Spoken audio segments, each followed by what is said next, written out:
Hey guys, how's it going?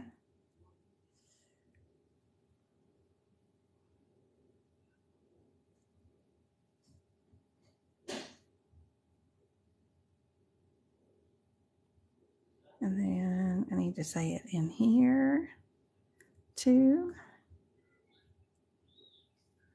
Paste. Alrighty. How's it going, everybody? Sorry, a few minutes late. I was talking to Mom. She just walked in. Woo, had a busy day today. It was productive. I had to get some new shoes for the truck. I have a 2021 Nissan that my dad gave me, and I had to get some new shoes for it, some new tires. We got the brakes fixed on it yesterday, and then had the oil changed in my mom's car today. So it's been crazy.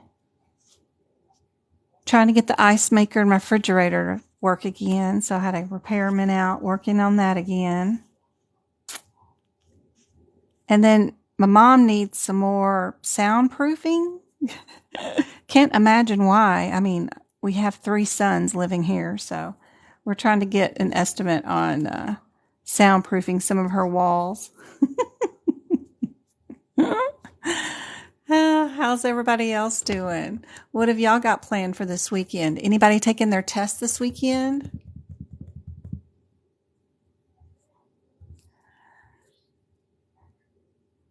Hey, Twinkle.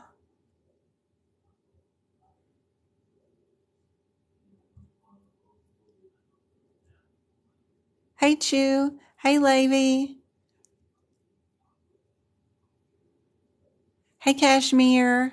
Hey, TikTok Mom. Hey, Annie. Happy Friday, Amy. Yep, it's Happy Friday. Hey, Go Kart. Hey, Emily. Yours is scheduled for the 22nd. That's awesome. Thanks, Cher, for a follow. Johnson, good to see you. Hey, Annie. Anna.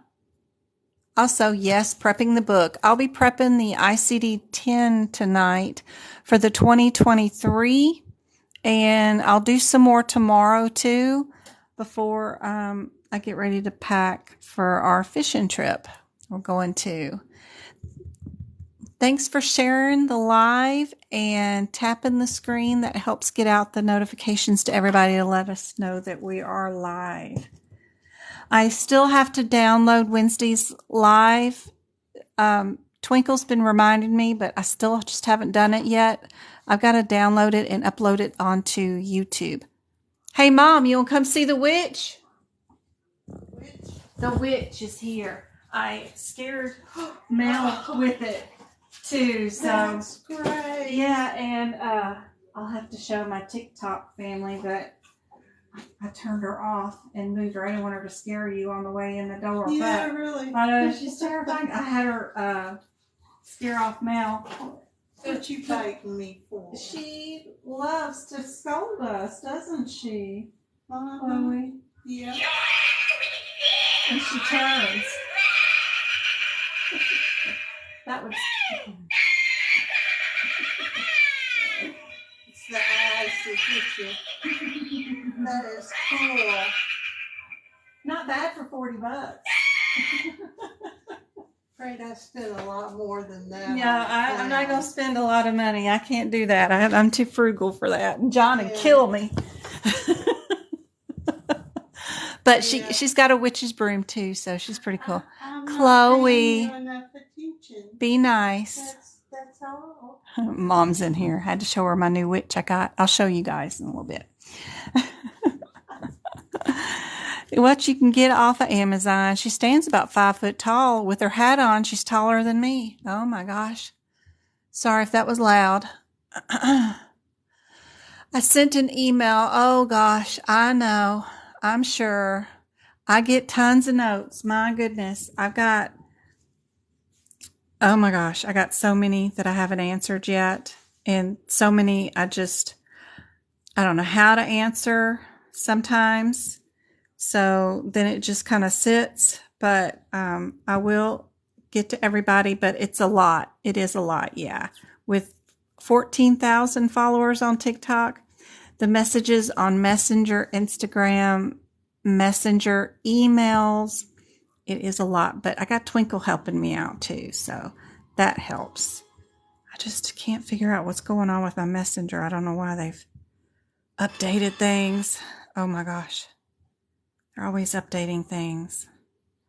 And then the post, like if I get tagged in a post on Facebook or something, yeah, I got messages there too. So it's crazy. They're a lot and they're all over. Plus on Discord. Yeah, lots of messages. And I can't get to everybody as timely as I can. I don't know. I'm just one person. I need to find a way to be able to do it all. I'm trying to figure out what happened to my thing. There it is. They're always updating these things. I mean, gosh, I was trying to find my Messenger messages. I got tons of those I haven't answered yet on the medical coding by Jen. I was trying today while I was at the car place. I had to sit there for 3 hours. Look at all those. And I still don't have them all. I got down to this part. I got all those done, but I still have all these to do. But my Verizon very expensive 5G network that I pay for right in the center of my town does not work at all. You get 4G with 1 bar. It's like, what? Why am I paying Verizon prices when I have a, Cricket internet service or something? I don't know. I get so frustrated with it. I don't understand. It ought to work better than what it does, but I don't know. I'm not technical. But I was sitting in that car place from 11 to 2 today, so that was 3 hours. And I could have gotten a lot more done if I had signal. And it's right across the street from our major hospital. So with the helicopter pad and all. So I'm not like in ozone world, little bitty. I mean, it is a little bitty town, but we got a helicopter pad right across the street and I have no internet service. It just doesn't make any sense on Verizon. But they want me to upgrade to a newer package, and I don't know why, but I think because my 2-year contract is up and they want me to upgrade, which will throw me into signing again for 2 more years, which then they'll release me more internet service. I don't know. I hate the way they do things. I did 4 hours NCCT test today and passed. Yay, Dragonfly. I love your TikTok name. I have a thing about dragonflies. I have a ton of necklaces with dragonflies on them. I love them. But now I have to take the aapc test next Saturday. Is it close to the same? I have no idea. AAPC is an A, B, C, or D. It's multiple choice questions and answers. I have no idea about your NCCC test. I just sort of specialize in that and part of the AHEMA, CCS, and CCA. I just don't like to do the billing part of it. I don't know enough about billing. NCCT. But I know a lot about HIPAA codes, ICD-10 codes, and CPT codes. So just the compensity testing for medical assistants, probably not a lot of it will be the same. Not a lot. There's only going to be a very limited amount of your questions that will be the same. Some of your anatomy, the lab work, vocabulary, guidelines as far as who writes what CMS is, what pays for Medicare Part A, Part B, C, D. Those kind of things will be the same. And of course, any ICD-10 coding. They didn't really have a lot in the courses that I remember about medical assisting. that dealt a lot with CPT coding, but they did do a lot with ICD-10 coding. I don't know why, but they did. But it'll be a little bit different for sure. You're going to have up to 13 E&M questions, multiple choice. You'll have 4 anesthesia coding questions. You'll have 6 in all the other chapters from integumentary, musculoskeletal, cardiology, medicine, radiology, nervous, eyes, ears, OB. Then you'll have 5 diagnosis codes. You'll have some 5 or 6 compliance ones. And yeah, it'll be fun. It'll be different, but it'll be fun. There's a full list on the AAPC website.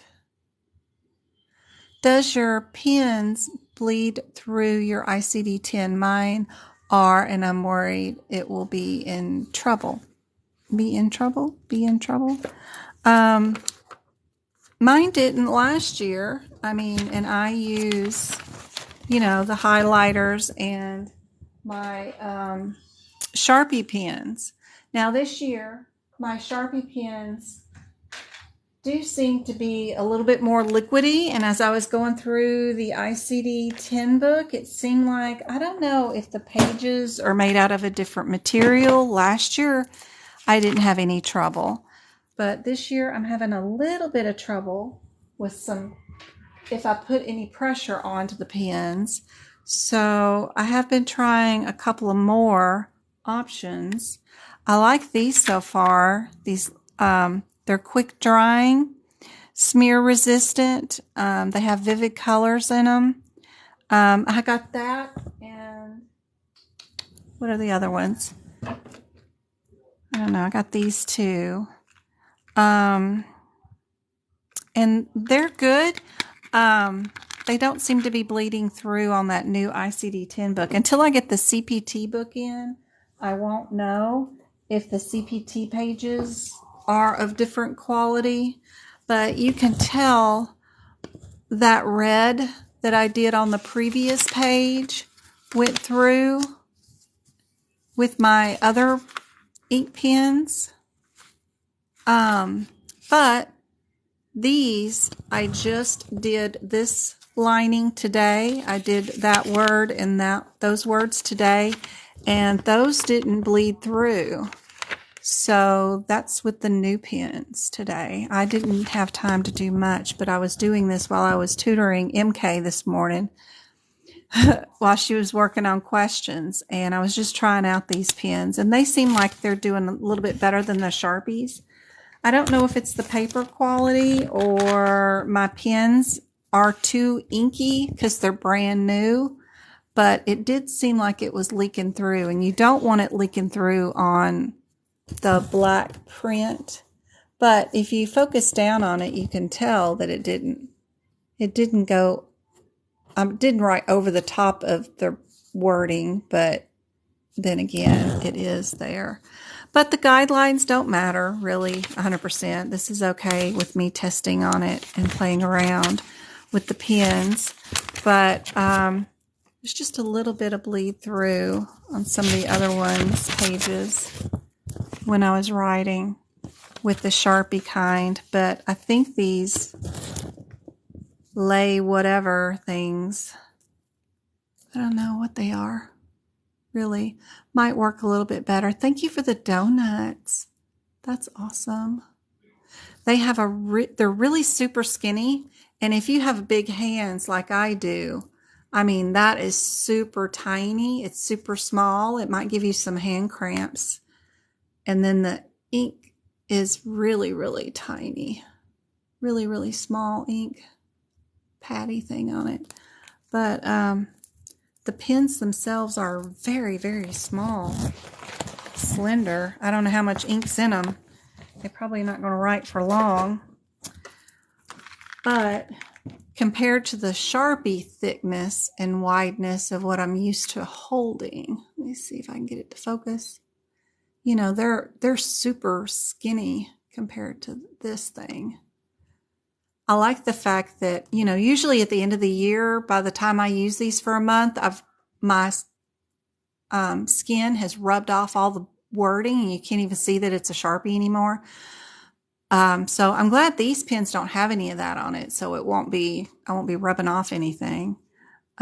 This is engraved in here. You can feel it. It's engraved, but I don't know.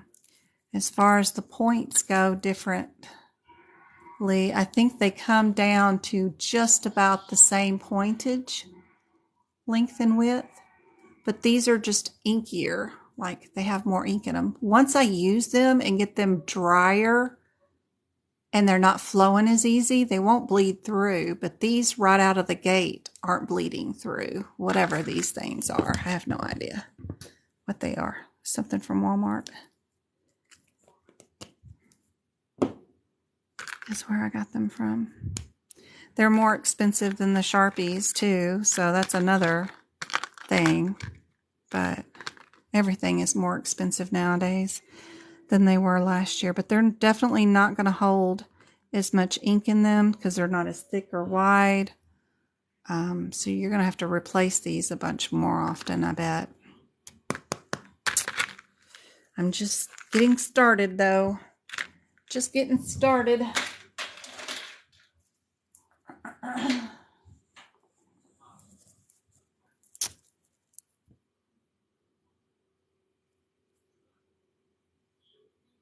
Yes, absolutely.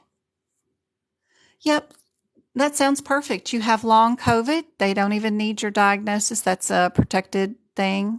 But you could say, if you don't mind them saying, your specialist can just on a prescription pad, even because it's got their name and address and their place for their signatures, could say, patient with current history of long COVID, please allow for extra time and frequent breaks to combat some other fancy word for that, dizziness that may occur, something like that.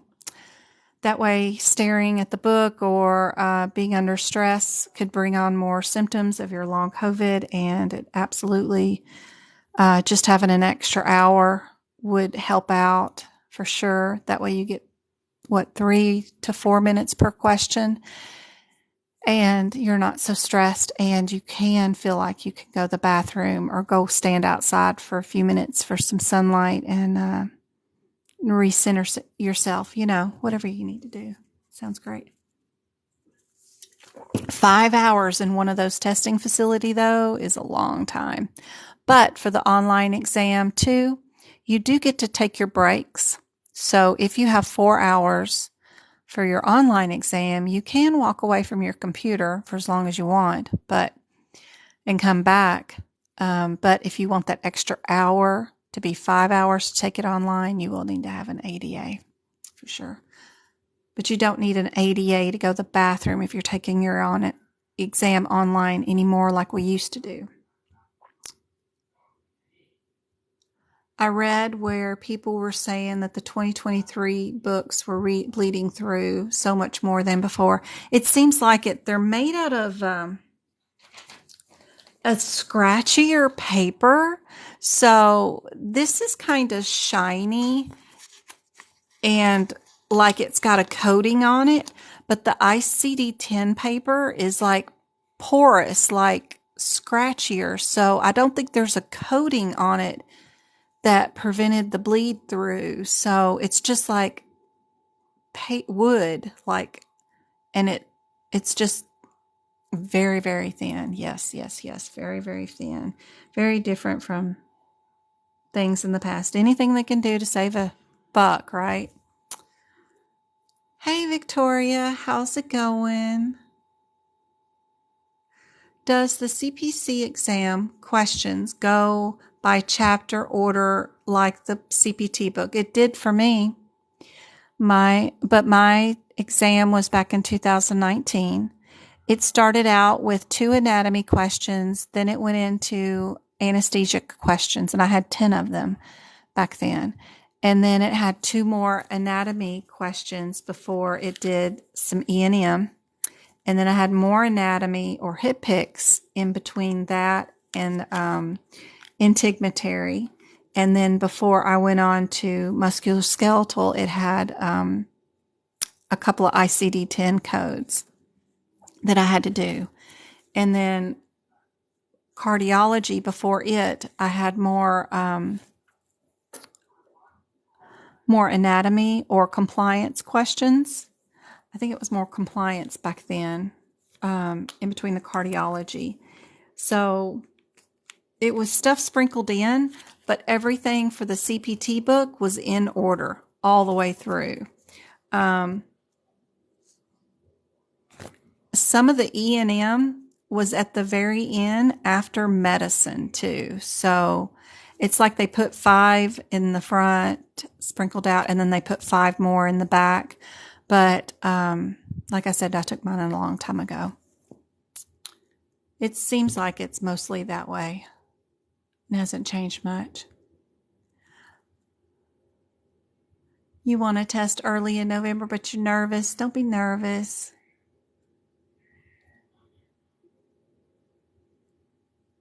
Thank you for the donuts.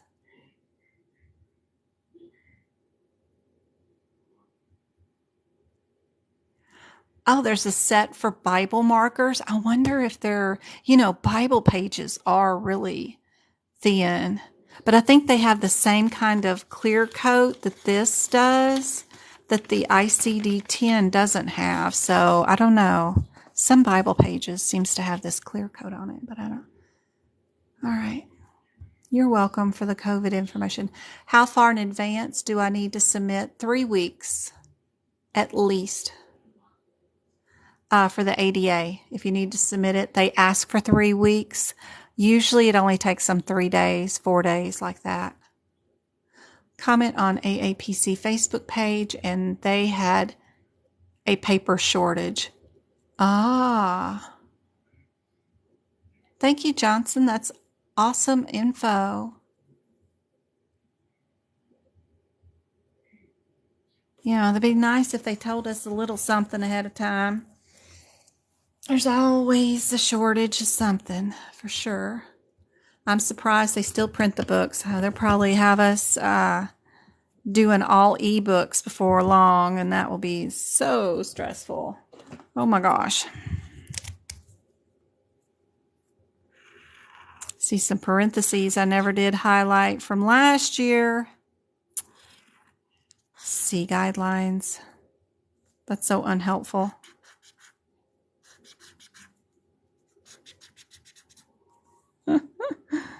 I could audit. Qualified. There's hospitals, home health agencies. I could audit this forever.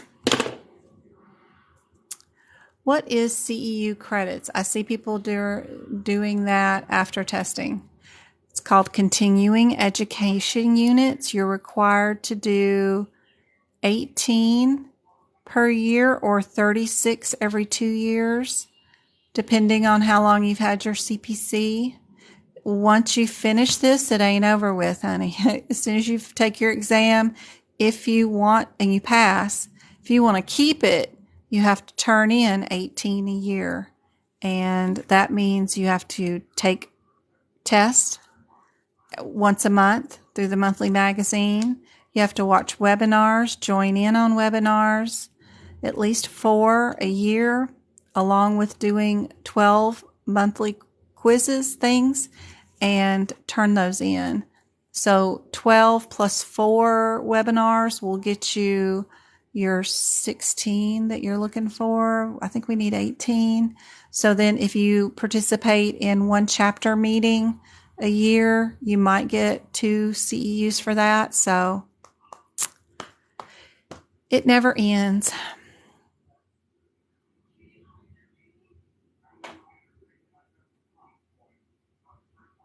Your CEU needs to be AAPC approved. You can't just do a CEU for an EKG tester or reader. It has to be stuff like ICD-10 workshops, and then you'll see that it has to have an approval, right?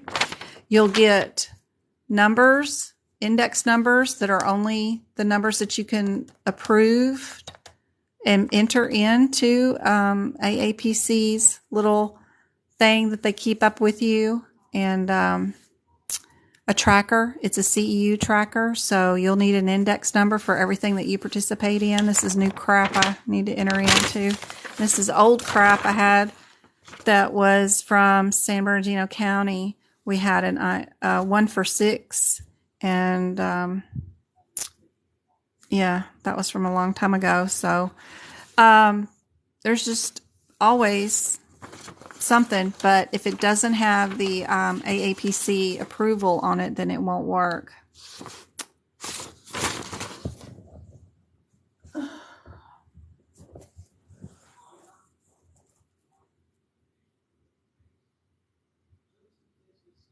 How do we know where to find those? They're on AAPC's website.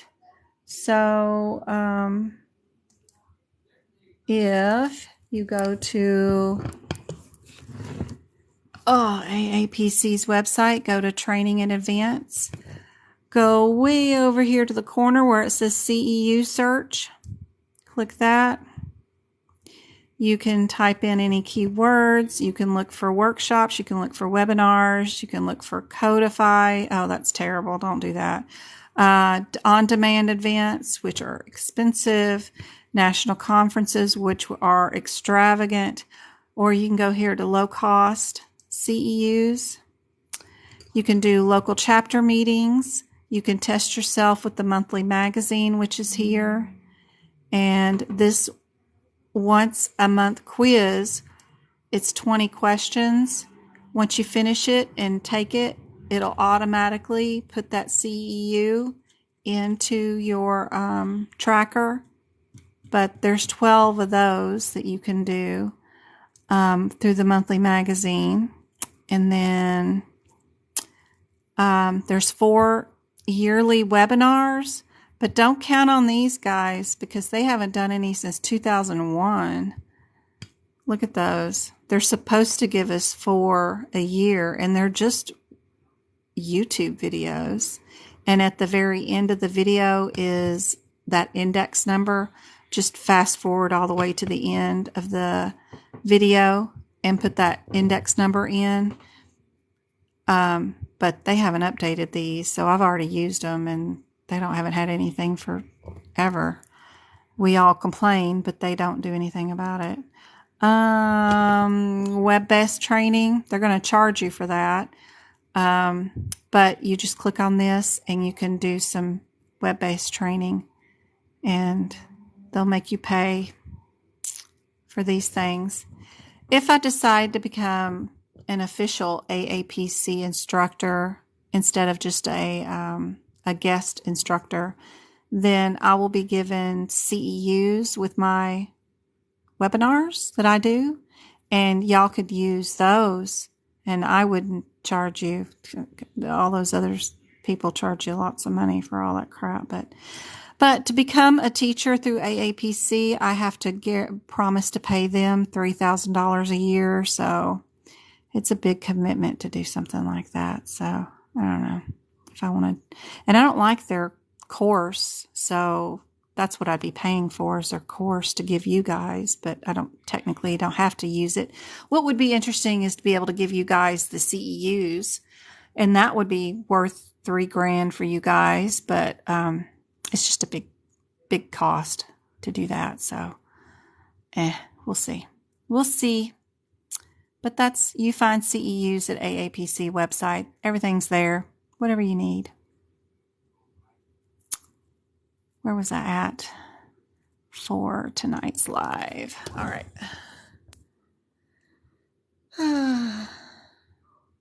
How do we know where to find these? Thank you, Jim. Okay, good. I got that.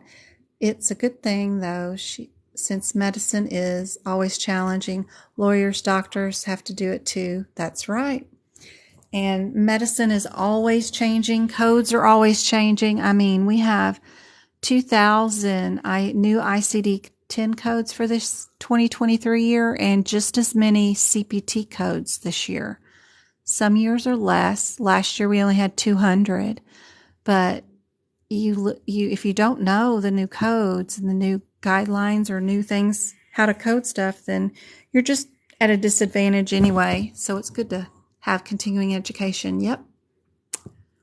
I just finished my aapc course, took exam B, practice test, and I scored a 76 for second guessing. Oh, that's pretty good. That's good, really good for the first time. Usually the first time somebody takes one of those, they get 50%.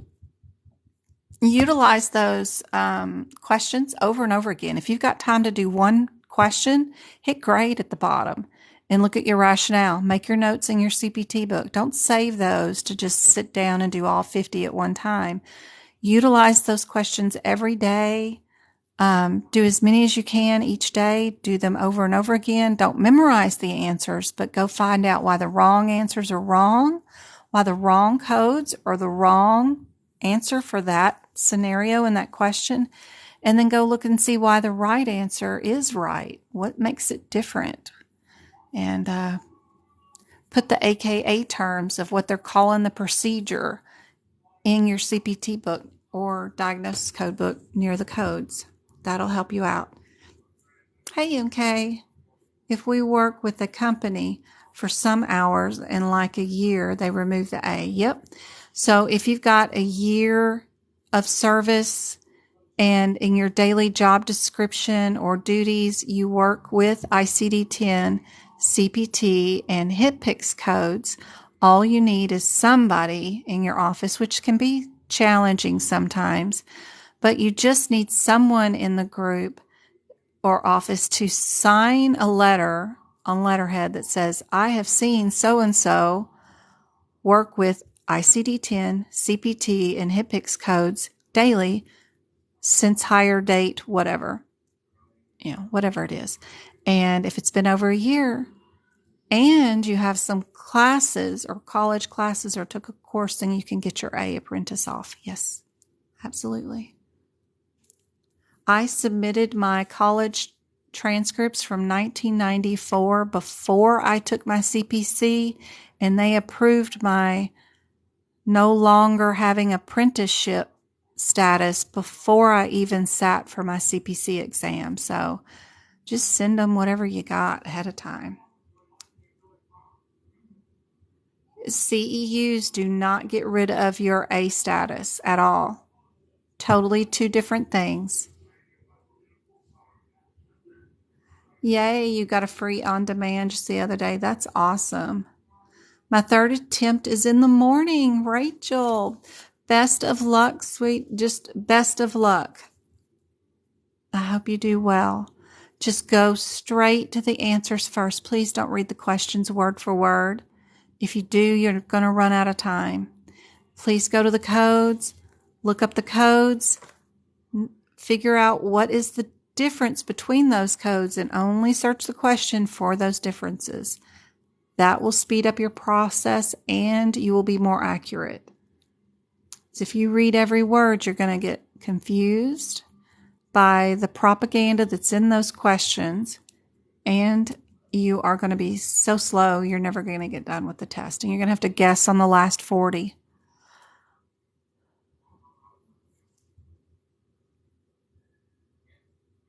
First attempt is in the morning too. Good luck, guys. I love OB. OB is fun. Nothing is hard. It's all easy peasy. It's about a positive mindset too. Don't forget, guys, tomorrow to please take your peppermint with you. Study shows that just having peppermint in your mouth while you're taking an exam will have you score higher on an exam than if you did not use peppermint. Craziest thing ever. I promise there is a study in the New England Journal of Medicine about it. It is correct. It's true fact. Promise. Let's see.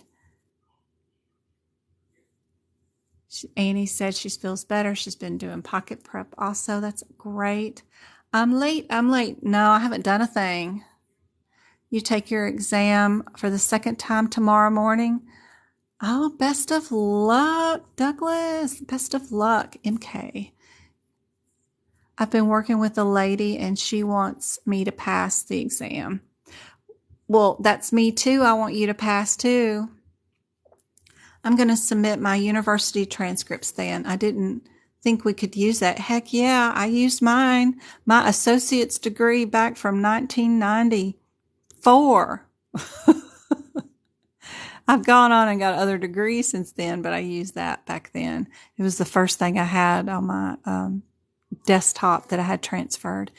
And it had my prerequisites for some medical terminology and stuff that I did. So, yeah, I just sent that in. Work like a charm.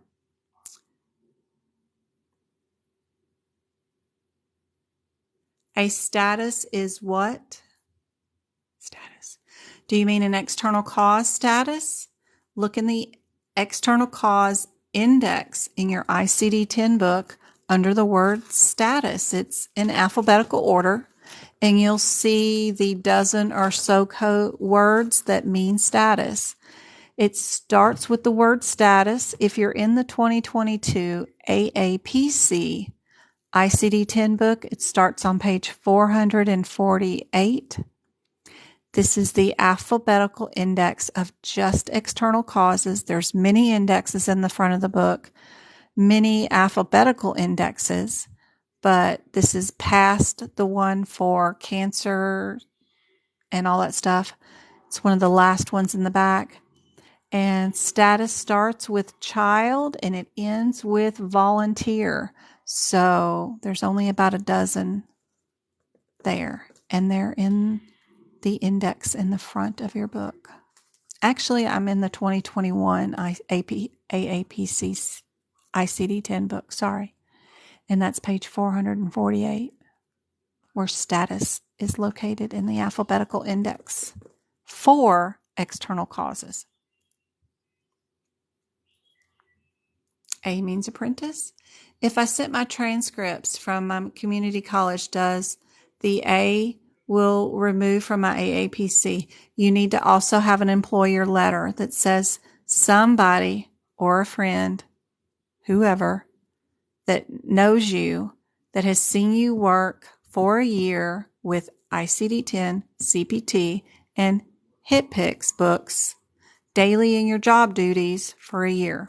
If you get somebody to write something like that on a PDF and just sign it, then you can scan it and submit that with your transcripts from your community college or whatever, and your A will be removed without doing anything else. The proctor gave us baggies with peppermint and pencils and granola bars. Aw, that is super nice, Rachel. I love it when other teachers are doing the same thing as me, and I kind of hope they listen to me. And I gave them the idea. My proctor didn't even have tables set up, and we had to do that ourselves. Oh, my God. Yeah, go grab you a table. Could you imagine?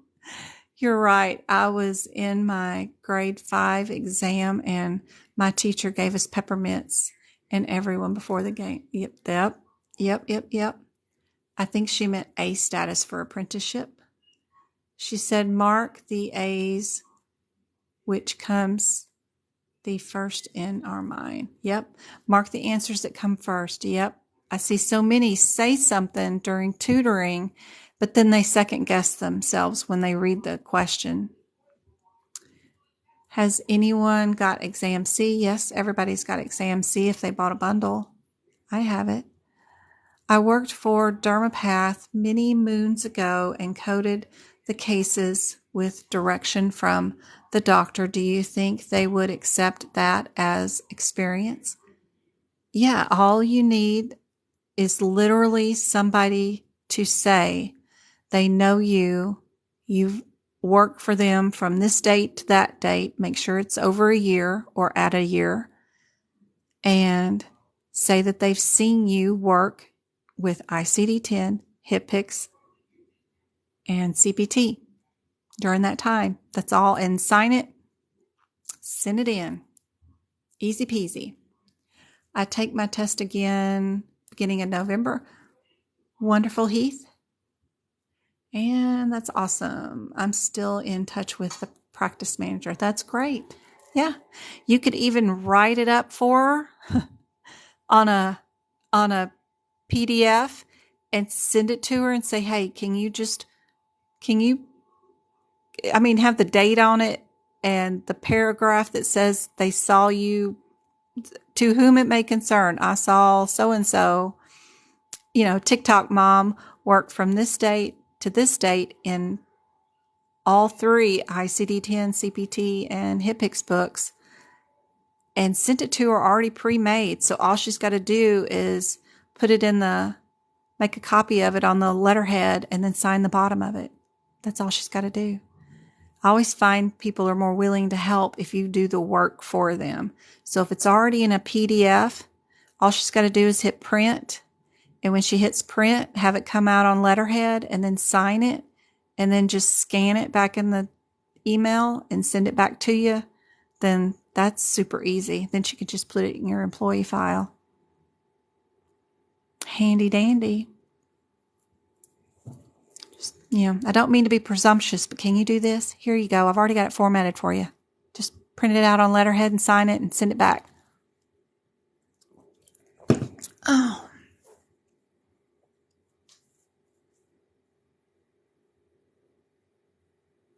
I was just thinking I would do the same exact thing.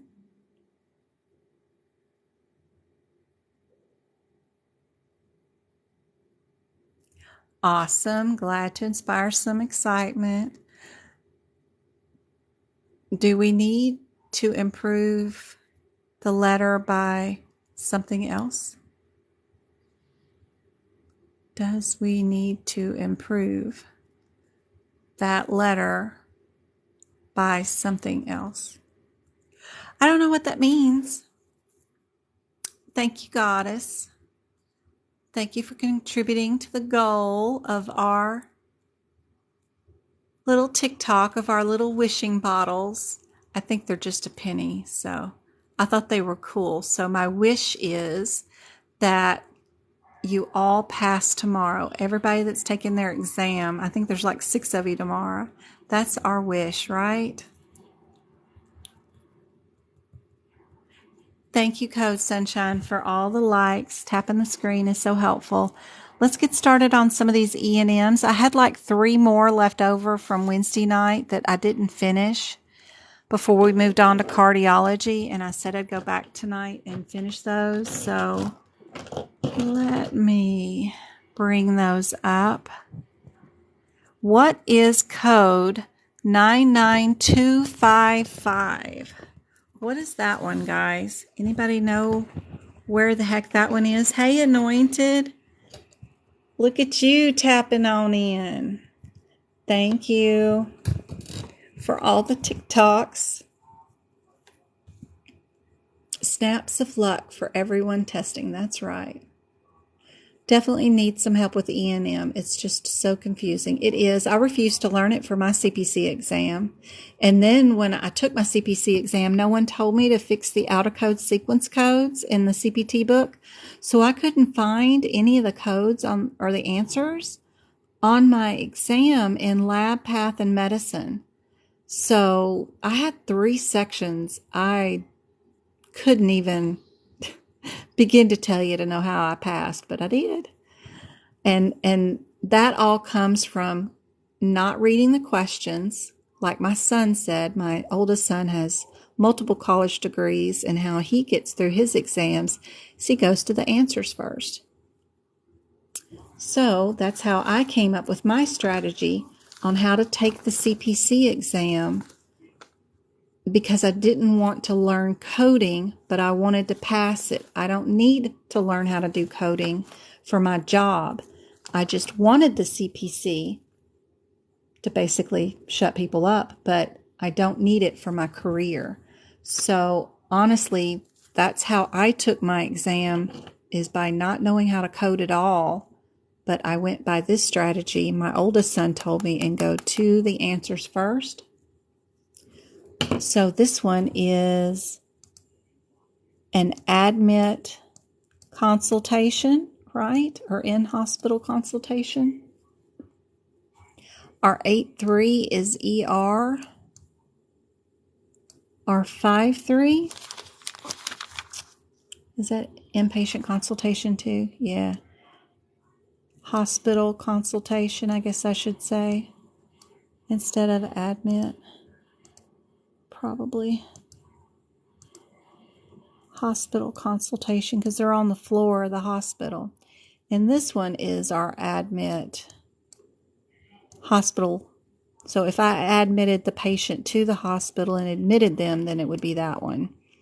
This is if I came up and needed to do a consult on a patient who was already admitted, and this is in the ER. No one's ever in the ER. This is a trap. Don't ever pick ER when it's in the middle of everything else. And we see in our first sentence, we've got admitted to the hospital. So we can get rid of our ER.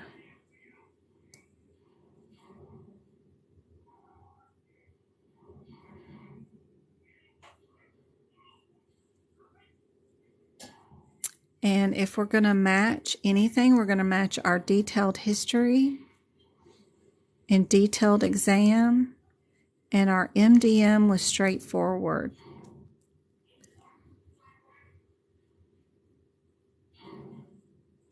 I don't see anything about consults here. Do you guys?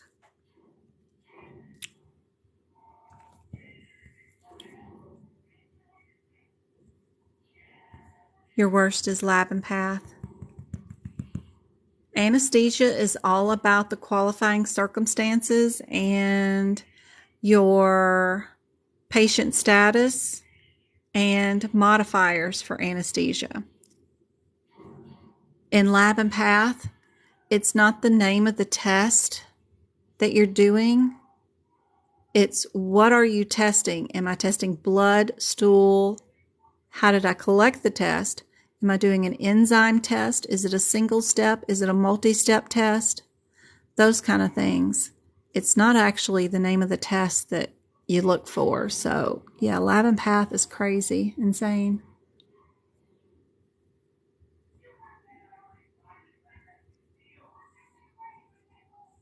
You're looking on the wrong page, TikTok Mom. Yep, you gotta make sure you get to the right codes quickly. And they're all over the place in E&M. So I see a lot of D's. And then I did see oh yeah, we don't have the 51. But I don't see anything about no consult at all. Yep, we just did the admit. That's all.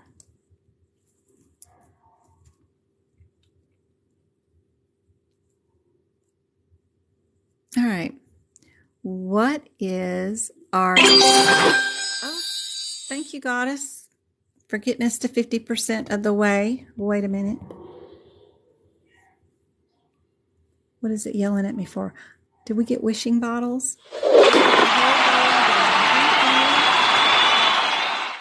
Thank you. You made all our wishes come true. Thank you very, very much. That's awesome. We got our goal plus extra ones. So everybody got a wish for tomorrow's test. What is our 99310? What is that one? Anybody know? What's that under? Headers before descriptors. Don't forget that. So what is our header? TikTok Mom, you got to find it yourself. Keep looking.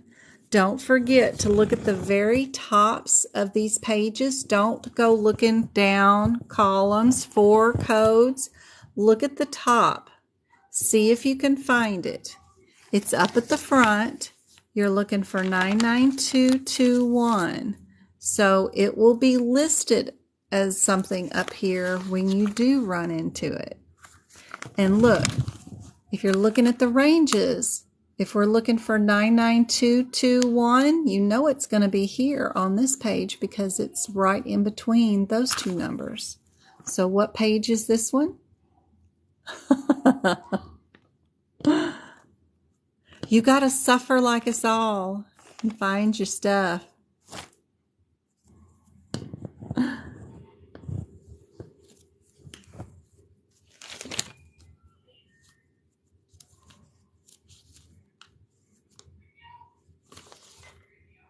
Come in, 3PO. 3PO, where are you? Sorry, I'm watching Star Wars. Love it. I'm not watching, I'm listening to it. So, it's on page 24. Miss TikTok Mom. All right, 99310 is subsequent. That's our header. So is our 39, isn't it? Isn't that one subsequent too? Yeah, that one's subsequent too. Our 315 is under what header?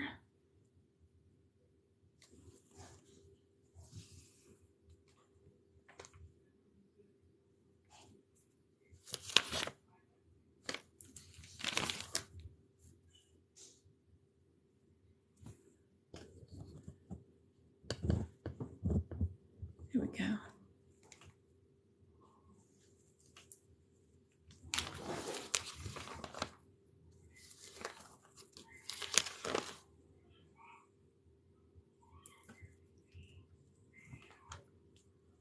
Yep, we've got our discharge.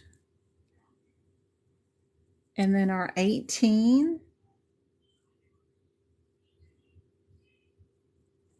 is annual. So 2 subsequents, a discharge, and an annual exam, right? Or no? That's our 318. What's 218? Sorry, 218, not 318. Good Lord. That's a discharge too, isn't it? It's observation, discharge, or something, right? Or admit. One of the two. 218.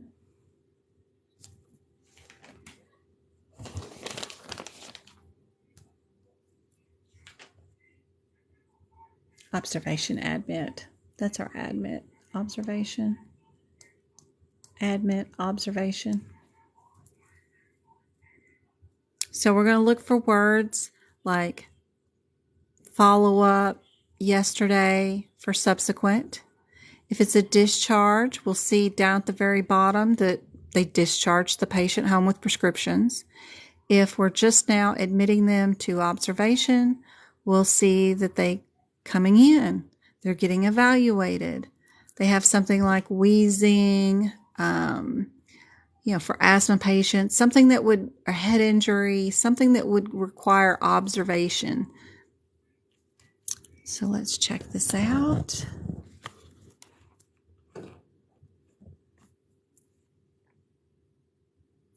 And the first thing we see is they are in a nursing facility. So we know observation's out. We know discharge is probably out. So if we're doing a difference between these two subsequents, we need to do our history, we need to do our exam, and we need to do our MDM. So our history is detailed. That goes with which code?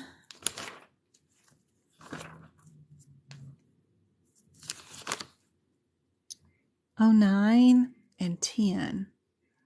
It goes with 9. So our history is a 9. Our examination is also detailed, which is a 9.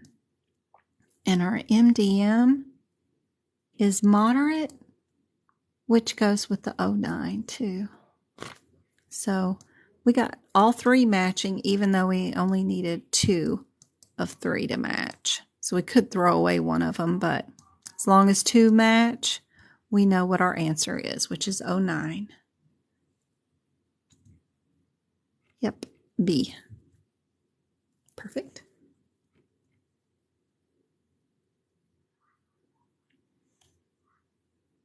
So for this one, I know this is admit hospital, right? TikTok Mom, what page number is this one on? This code? 221? Where is it? It's a pain. because it's after the 226, of all things. And it's not, supposed to be out of sequence or whatever, but it is. Yep, 24. And then our 22 is on the same page, so that's an admit too. And then we've got our critical care. So if it's going to be critical care, all we need from the question will be time. If it's one of these, we will need to have the history, exam, and MDM.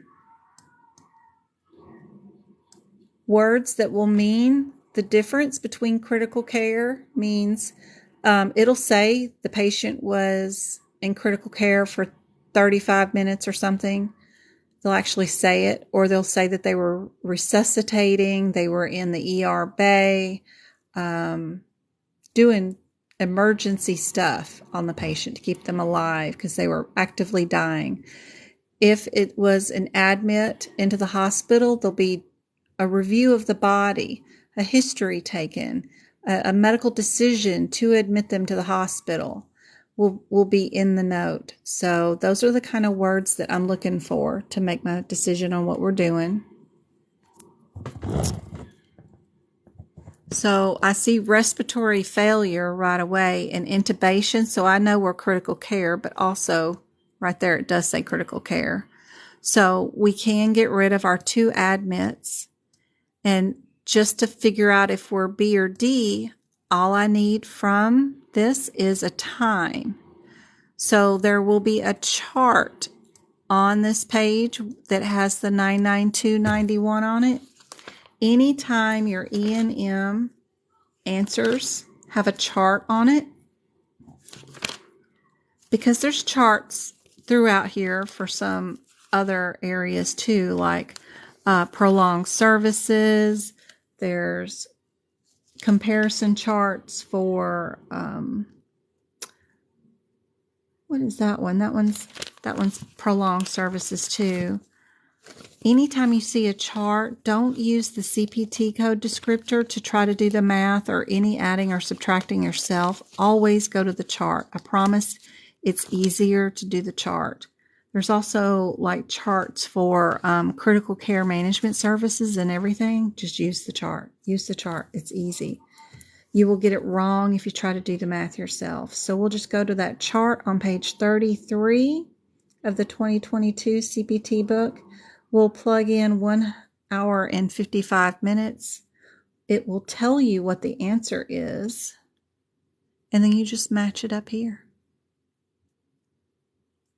So 155 minutes, I didn't mean an hour and 55 minutes, but 155 minutes is between the 2 hours and 15 minutes and 2 hours and 44 minute long thing, which is the times 3. Which is D is our answer. Yes. Perfect.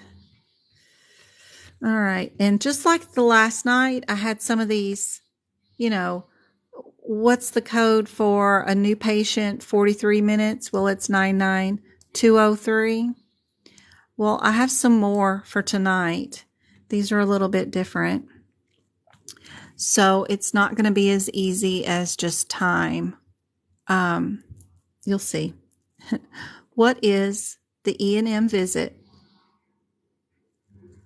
for review of lab work with an order of a CT scan during the visit? What office visit from 99202 to 99215 would be the answer? And yes, there are 2 answers. So what would be the answer? If that's all you had in the question to go by, what are you going to bill?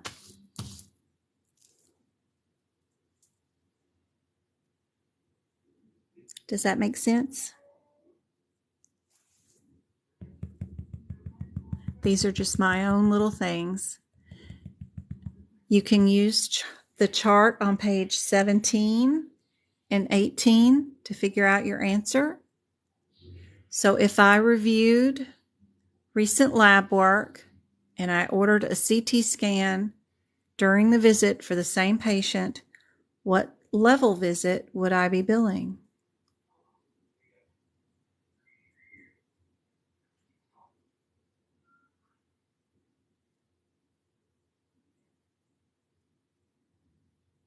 I got a guess of a 99204 and a 214. That's exactly what I'm looking for. Anybody else want to try?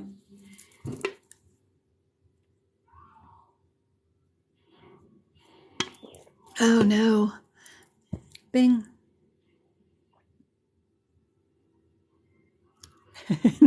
Nobody else wants to try?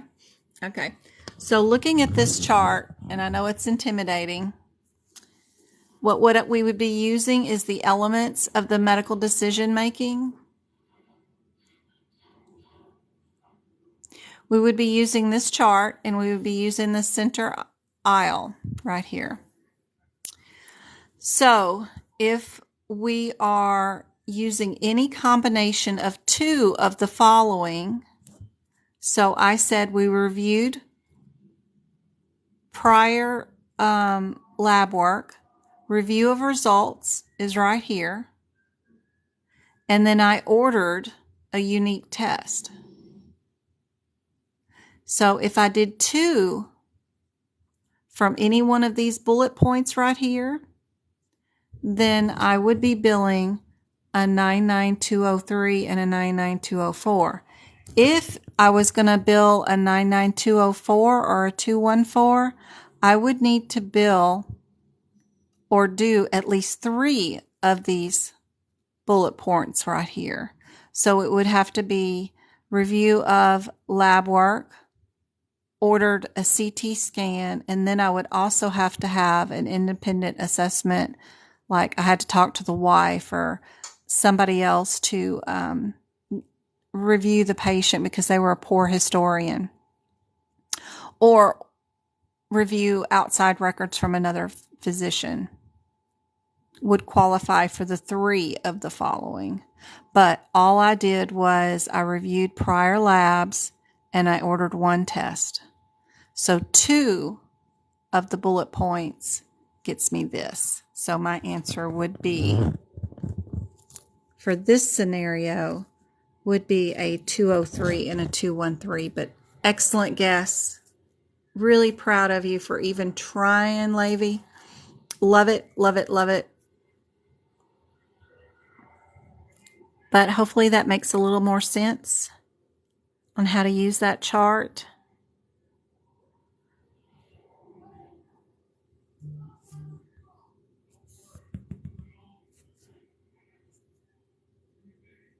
KKS Mom, good job. Here's another one. Review of recent lab work, order of a CT scan with 2 chronic stable illnesses.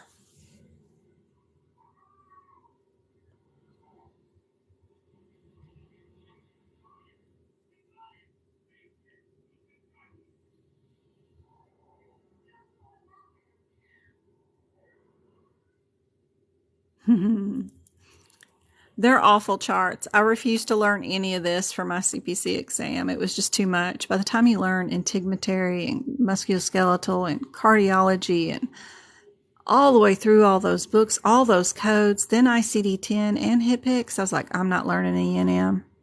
Not doing it. But I eventually did learn it for you guys.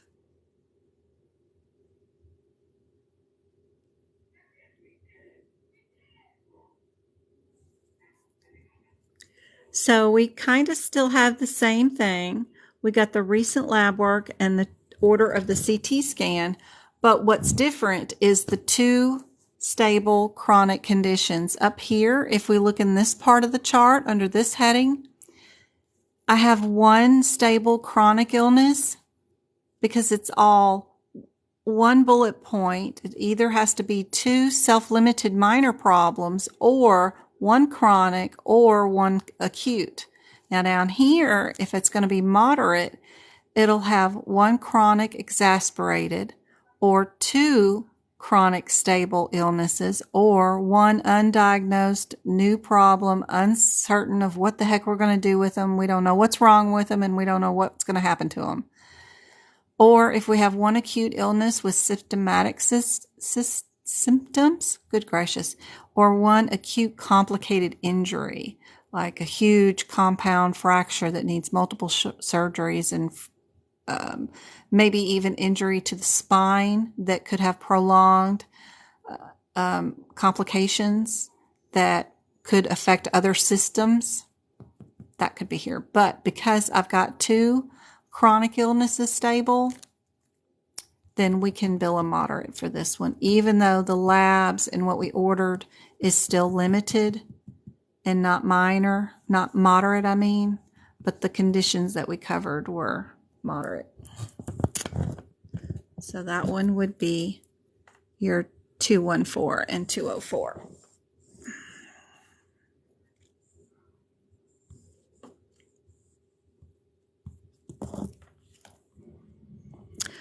What about this one? A conference for test interpretation with outside provider to coordinate care. Yep, that's still a regular office visit. What would I bill? Hey, Chloe.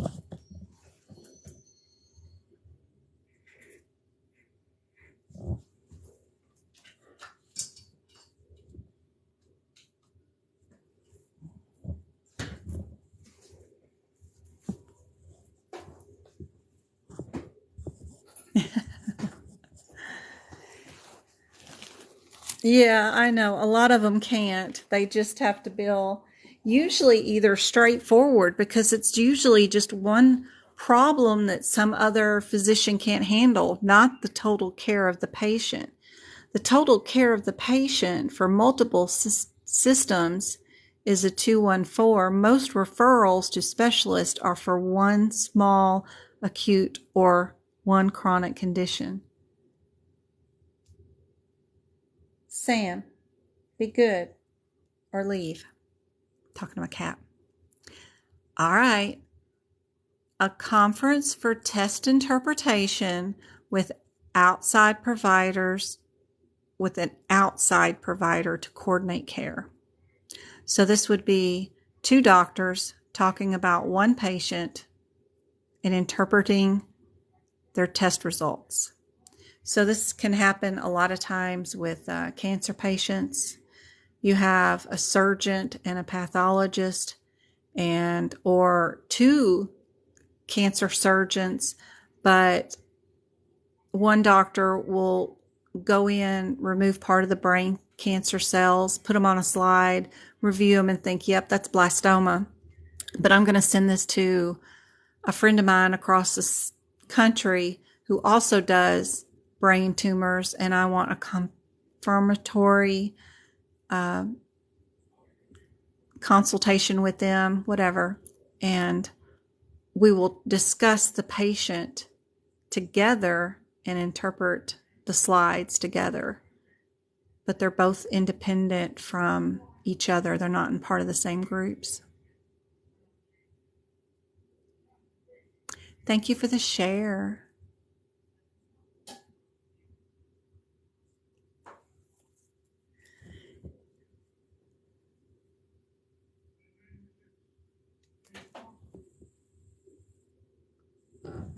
Yep, that's part of our category 3 down here.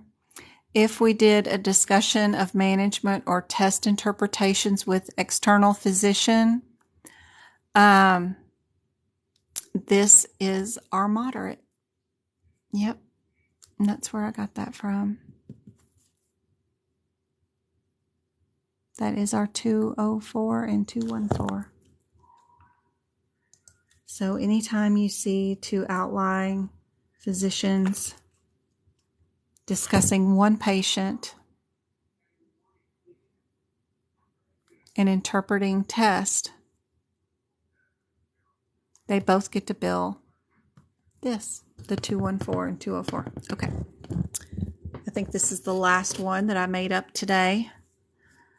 Due to limited economic resources, the treatment for the patient is markedly underserved, which will affect the patient's outcome, which was discussed during today's visit. So let's say you have a near indigent or a patient with very low income to none with, debilitating disease process that is hindered by their financial resources. Unfortunately, healthcare will only get you so far. If they had private money or resources to seek extra physical therapy or could even pay for the correct chemotherapy for their cancer, sometimes the health insurance will only pay for a certain broad spectrum cancer chemotherapy, and they won't pay for one that is specific to a certain cancer that can eradicate it, but because it's still so expensive and new and not a generic, well, then the health plan won't pay for it because it's non-generic. And if you have those discussions with the patient, you do get to bill a certain level of a visit.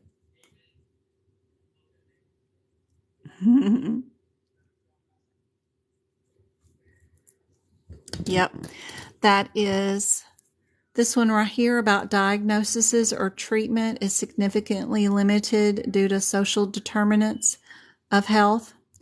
They could be even homeless living in their car, so they can't cook or store food properly, so they have to eat out every meal, and that lowers their ability to take care of themselves and the diabetes that they have. So healthy choice options in certain areas too economically are affected.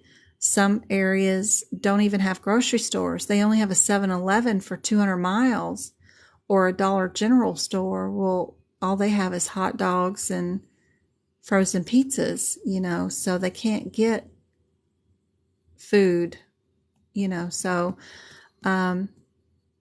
watching for those kind of things can help. Yep. Correct. We got the 204 and 214. Perfect.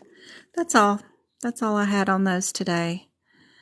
Let's see. Let me get back over here to our cardiology. We were doing some of that last night about the guideline differences between if the doctor gives you a prescription and you have an adverse reaction, you have one guideline about what's coded first. And then if you do it to yourself, you overdose or drink too much or take your mom's meds. Lord, I have doled out my kids' meds before and had them in my hands and then did something and took a drink of my morning tea or something and just popped those suckers right in my mouth before. I've heard of patients taking their dog meds that way before too. Just forget what they were doing in the middle of doing it and had meds in their hands and then space out and just swallow your dog's meds, not thinking as you're preparing the dog meds, you knew you were, and then pop them. But yeah, I've taken my kids' meds before. I've done that. Oh, Lord. It happens. So you would put the drug first if you did it to yourself, if you're the idiot. But if the doctor does it, then you put the symptoms up first, like shortness of breath or whatever.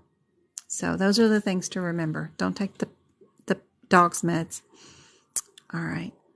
Oh, another E&M one. All right. So first things first, we have to decide, are we a new patient or an established patient? Because we have headers we can decide on first. Headers before descriptors. The main header of these codes is new patient. The main header before these codes is established. So we'll just check out first sentence. Usually we can find it in the first sentence. It does say follow-up, so you know right away you can get rid of those and get yourself down to a 50-50.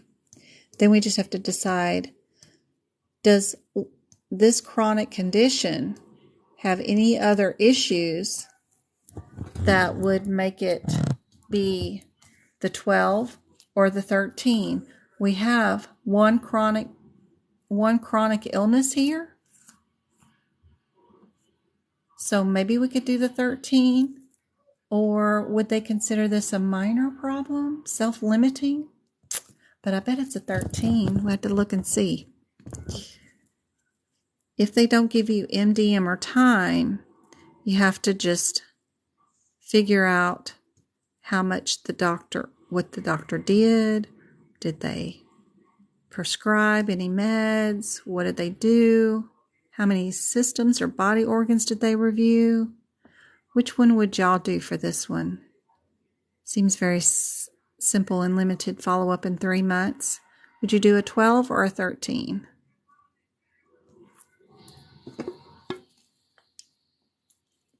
But that's where this little chart comes in handy.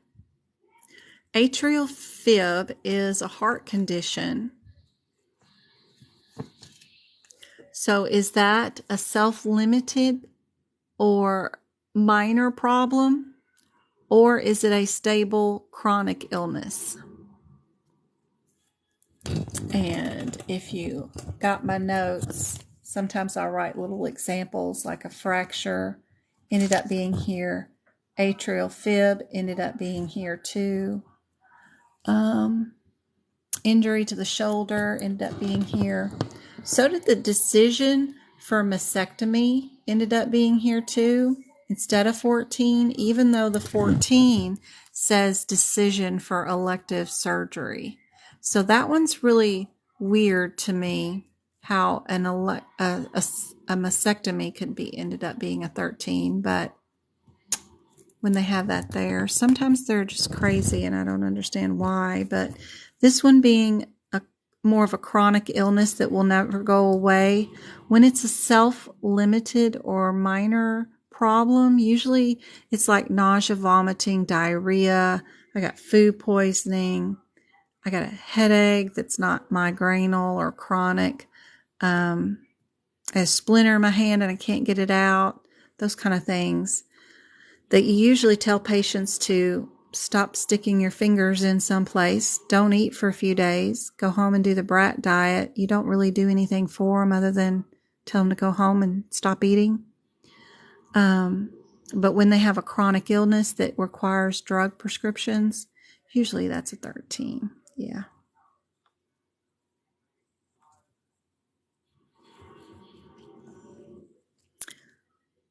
All right, we got another E&M.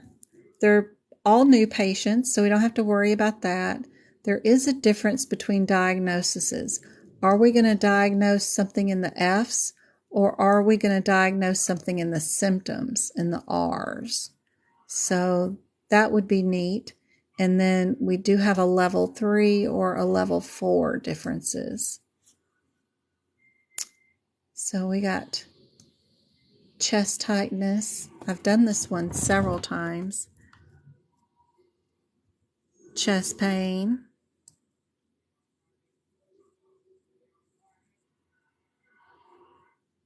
Sister does have a condition, but she doesn't. She's positive for chest pain, dyspnea, and palpitations. Vitals are fine. Her blood pressure is slightly elevated. They ordered an EKG, CPC, CT of the chest. Unique test. There are 3 here. Lab work is its own unique. Blood work. CT of the chest is unique. EKG is unique because they're all different testing. They did prescribe a new medication, never been given before. Would we do an 03 or an 04 for that?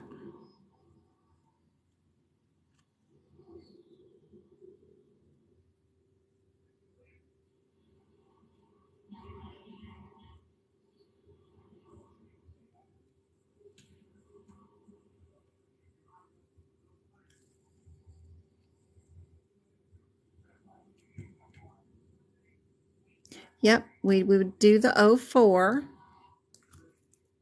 Are we going to do an F code, which is A, B, C, D?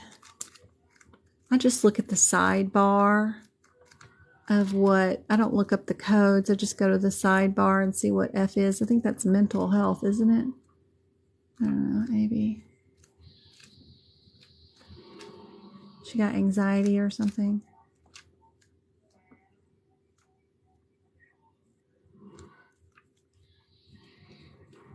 Almost there. They're about to blow up the starship. Yep, mental health. And then our R is for chest pain. So would we do a diagnosis of anxiety or chest pain? And we've got our diagnosis down here. Chest pain consistent with anxiety. So which one would that be?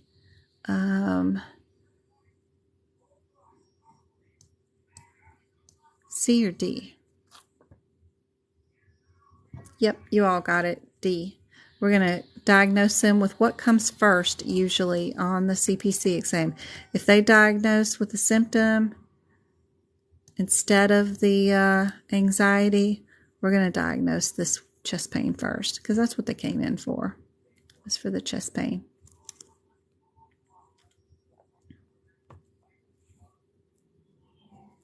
It was D.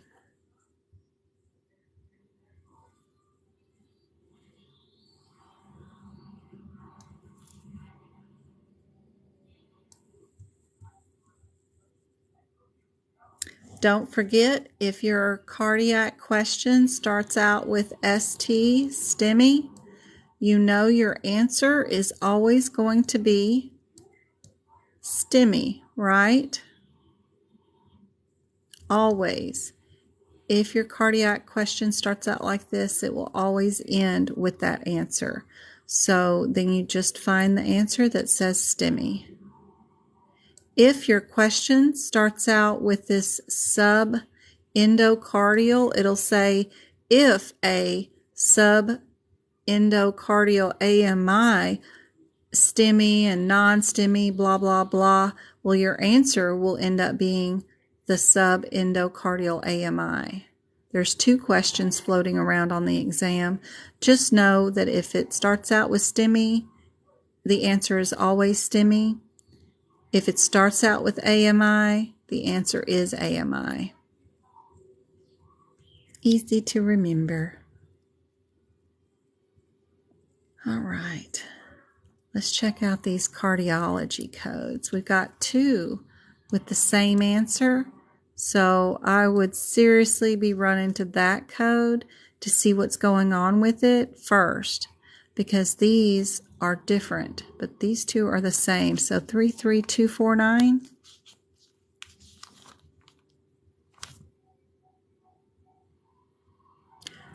Correct. Milton, you cannot split the test up. It's going to be 100 questions at one time, whether you take it online or in person. All in one day.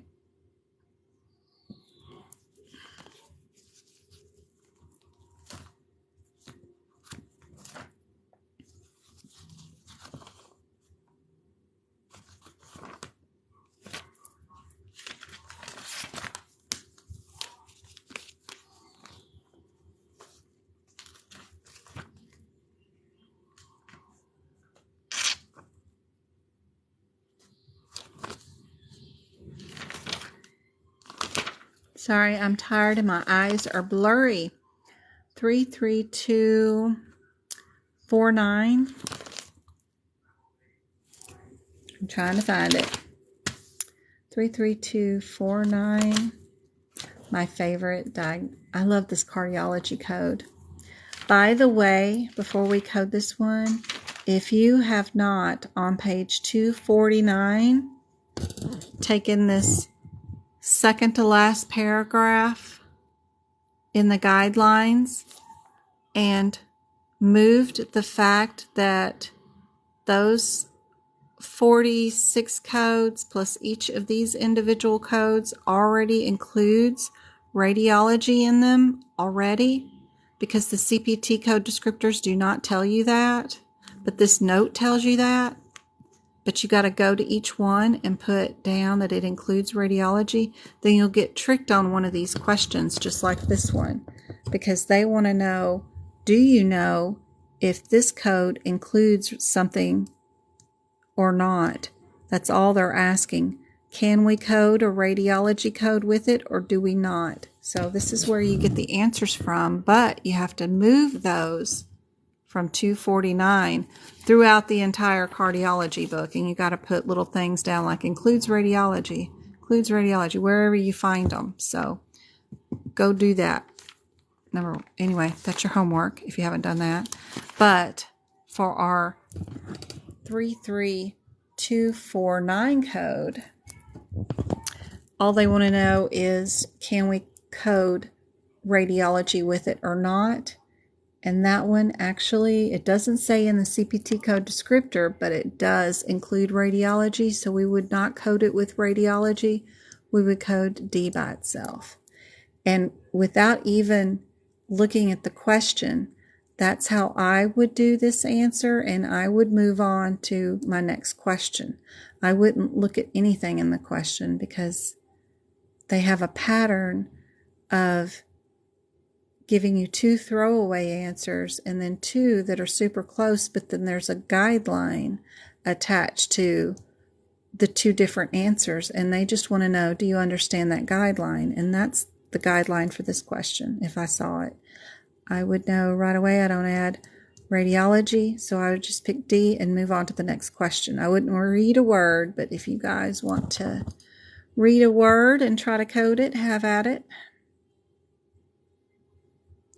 I would take terms from this, especially if they are proper names of things, and would move it to the correct answer once I figured out what the right answer was.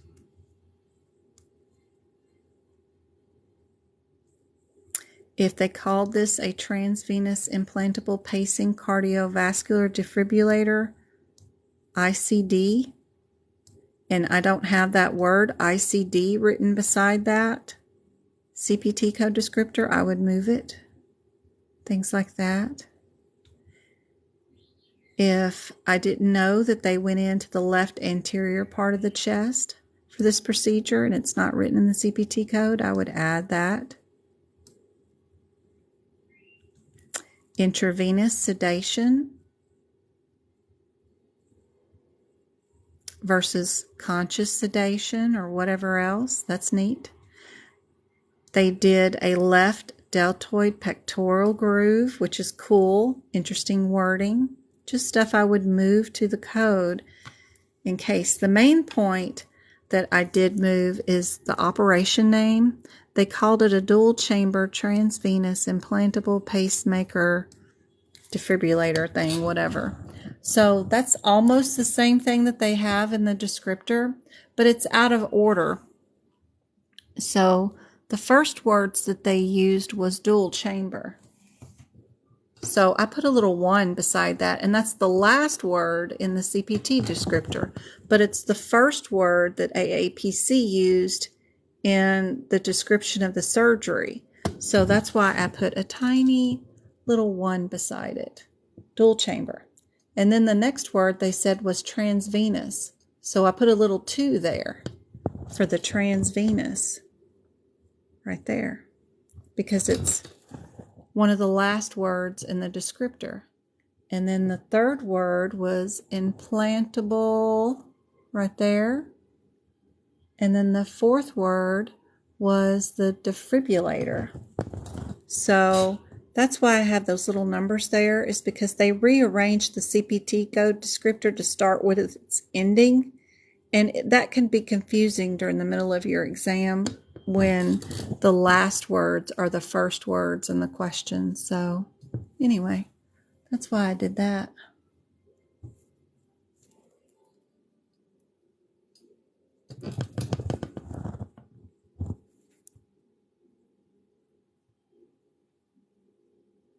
I always use the process of elimination, except for usually E&M, Unless 3 of the answers start out with the first code as the same, then I'll probably get rid of that 4th oddball code and just stick with the 3 with the same answer as the first one. But E&M, I try not to do too much process of elimination, but every other section I do process of elimination. And in fact, I like to answer the questions without reading the questions at all. I let the codes tell me what the answers are, because most of the time you can find the answer either in a guideline, a parenthetical note, like do not code this one with that one, and they'll pick one of these to pair up right underneath one of these codes when it says don't use it with that one as a possible answer. It'll be all up in that book. So I let the codes tell me what the answers are.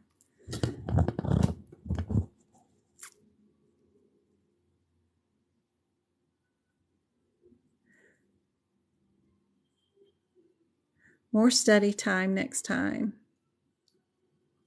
Pacemaker versus defibrillator. Yep.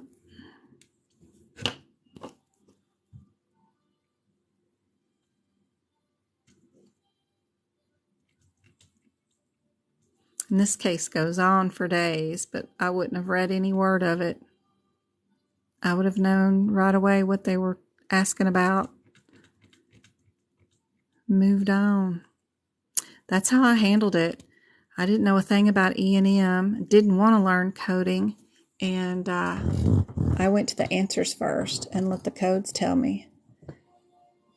This one, we've got the 18 and the 19 are super close together. I'd go to those first, see if that's what my header is. That's the name of the surgery that I'm doing. If it is, great, then I'll look up my differences between those two CPT codes. If I'm under the wrong header, then I'll go move to these. So 6, 8, 3, 6. My eyesight's getting bad today. 3, 6, 8.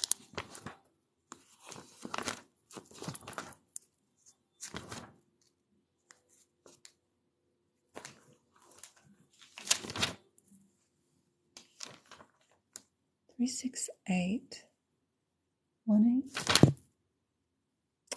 So my header is under hemodialysis access. Am I doing hemodialysis access? So let's see.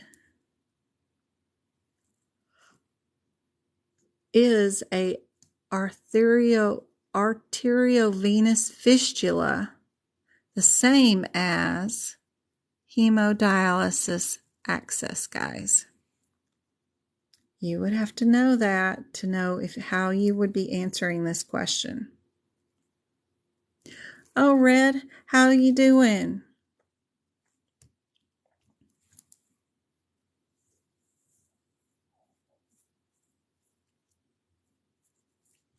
According to my notes, my very first code underneath this heading says hemodialysis. And see, it says it right there, the first descriptor. And your hemodialysis access, first word right there. So hemodialysis is the same thing as an arterial venous fistula. It seriously is. Same thing.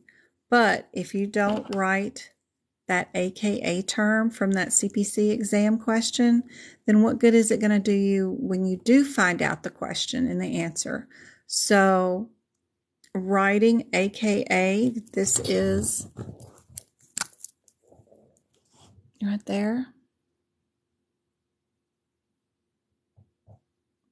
We can write ARTERIOVENOUS fistula.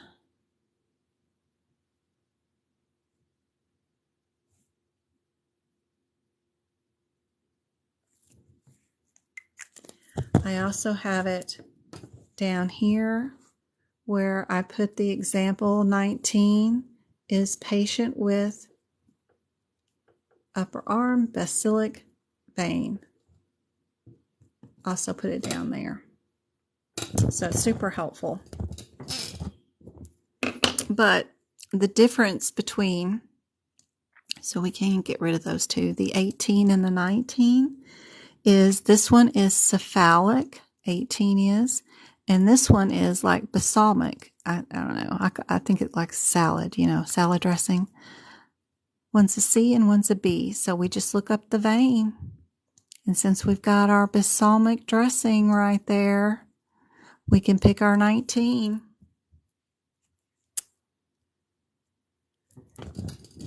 And then you can write, it's also called a fistula up here. You can also put your question example down here just like that. Perfectly fine. I'm not asking the question. I'm just saying this is the code for this procedure. Perfectly fine to write in. I also go through, and if any procedure is unilateral, great. If it tells me it's open or closed, if I'm going to do it bilaterally, how would I do it? I would have to add that 50 or 59. So I like to make notes of all that stuff.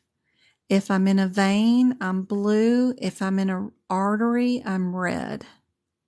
If I'm in both, then I get both colors. That way I know I'm in both.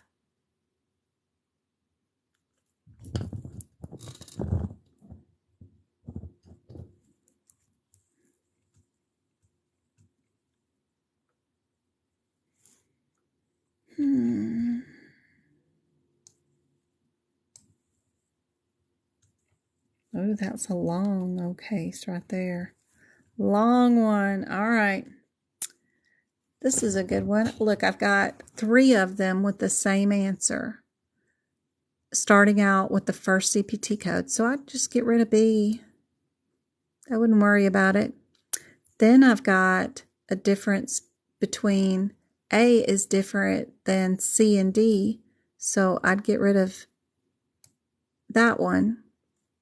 Then I just need to decide, would I use a 51 modifier with this code or that code? Because they're the same answers. So let's go to 33257. 33257. Does it tell me how to add, or if I needed to add a modifier to this one? It's an add-on code.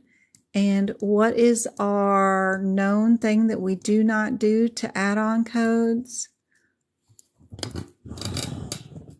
Anything with a plus symbol, we have to multiply. We don't add the 50 or the 51 modifier in general to any of those. That's why that guideline's there. So, super helpful. Again, another one I can answer in cardiology without even reading one word of the question, by just letting the codes tell me what the answer is. And then having my book marked up so I know what law I'm supposed to follow. Because A has a code of 54, when C and D have the same code, which is 57. It's the same exact answers. It even has the same third code is the same. The only difference is they added modifiers. AAPC, all they want to know is, do we know if we can add a 51 modifier to an add-on code? It's a simple basic rule of medical coding, and they do start off the exam with, do you know when to apply a modifier? Do you know when you can't? And they will ask a question just like this. And if you know your little rules like this, then without even reading any of that mess and getting confused, I knew what my answer was right away. No guessing. We know it's going to be C.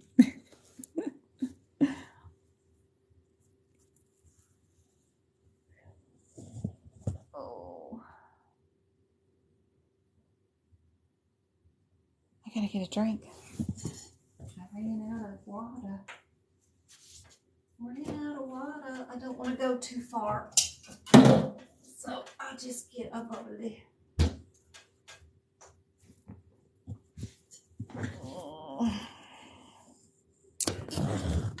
I like cherry. I'm not a strawberry girl, but I like cherry flavor. Hard to find cherry flavor in a lot of things because everything's strawberry flavor. But those are pretty good. I mostly drink water. We don't buy sodas in the house, but since we're going fishing next week with my mom, I splurge when we go on little trips and get sodas. They're just so bad for your teeth and bones and stuff. But that's fun. All right, let me get rid of this answer and move this one down some. There's an anesthesia one. We can go all the way up here in the front of the book. Looking at these, I see that we've got like our 66 and 67 are super close together. Let's go see what's going on with these codes. 005,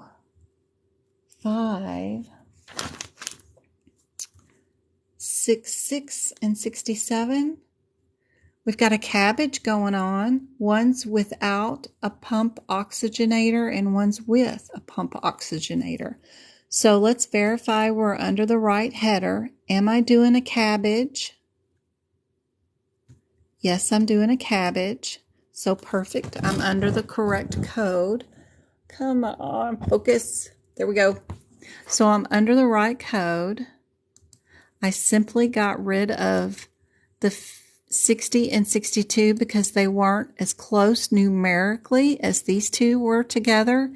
Then when I got to my 66 code, I noticed these two codes were bundled together as a mother and a child code together, and that their header said that these two were cabbages, C-A-B-G. My very first cabbage patient. I'll never forget him. And every time I talk about cabbages for the last 20 years, every time I say that word, I think of this patient. It's crazy how you can remember one memory for one word for the rest of your life. Anyway, so because those two are under the right header, I know for a fact, then obviously, yes, I can eliminate those two. Then these two get me down to a 50-50 shot of getting the answer right. And the only difference between these two codes is whether we used a pump oxygenator. Now, they've called it something else here, which is coronary bypass, but they also call it a cell saver. Cell saver is the same thing as an oxygenator. They're re-oxygenating the blood and putting it back into the body. So having that AKA term down beside the oxygenator will help you during your exam. And then you know your answer is the one with, so you know your answer C. That's why the book prep is so handy, and plus going through all those practice exam quizzes, A, B, C, D, E, and F. That gets you 300 practice exam questions from AAPC, written by AAPC. You take these words that they wrote in their questions and put them in your books near the codes.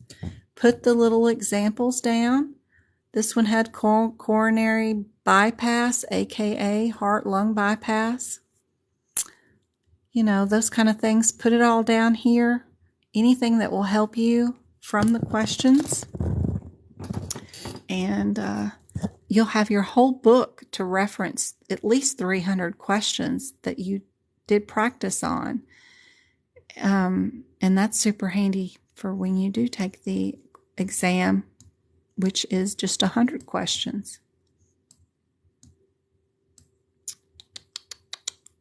"15 more minutes. All right, Twinkle.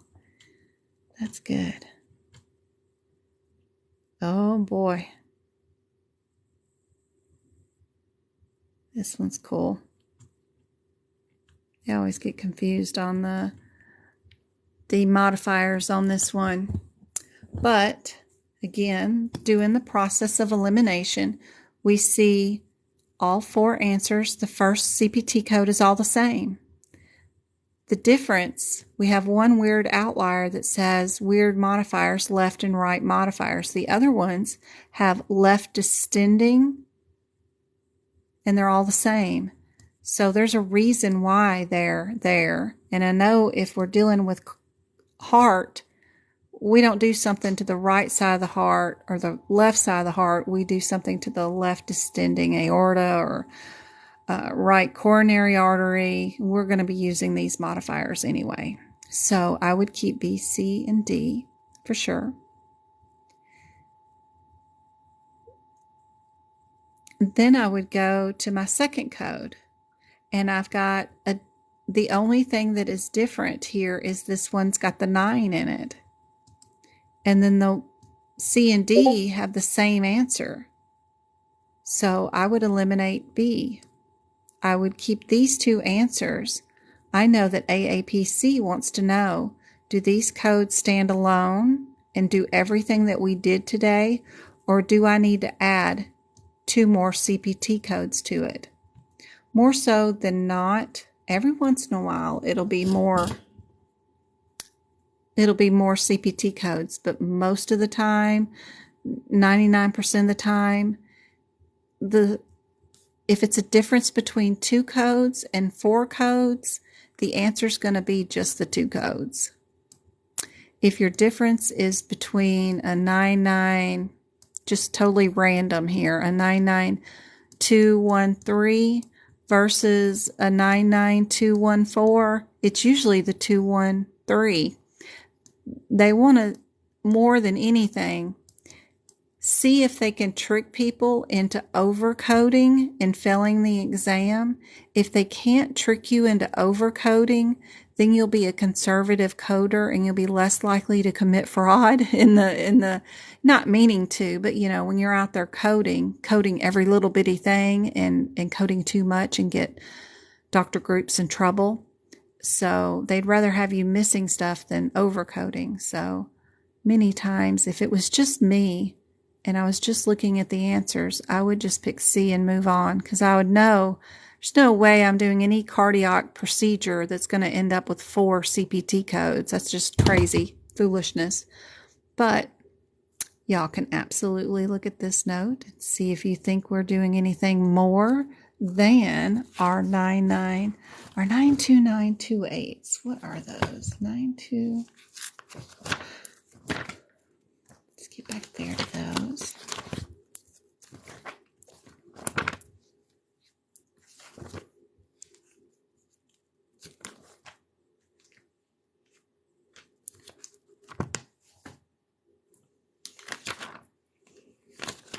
$929.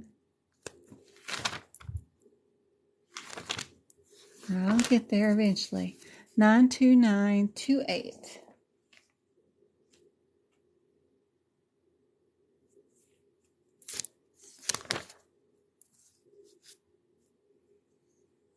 These are fun to code. Did we do just a stent and an angiogram? Is that all we did? One on one side, one on the other one. So we did stents were placed in both arteries. And our test or procedure was angio. And we went in on the right coronary and the left anterior descending. So we did that one and that one, which is the same as this one and this one. But we did not do the 99152. We may have done it, but we don't need to code it because it's already included in the other procedures. 99152. Is that the anesthesia? Oh my gosh. Yeah, that anesthesia is not for cardiac procedures. That sedation is for, oops, I don't know what's going on my phone. This is for like if your patient's in the ER and we need to tranquilize a kid for just a second to pop a bone back into place, or something very mild, usually just a nurse shot of some sort is what these are. But yeah, not angioplasty.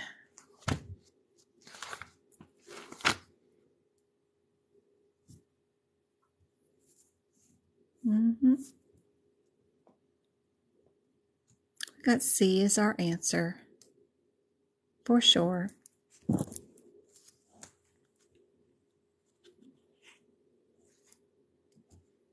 Our little Appendix L. If you ever run into these questions, they're fun. I still look for similarities. So I see that A and D start out with the first word. So does B. So then I get rid of C. And then my second word is right,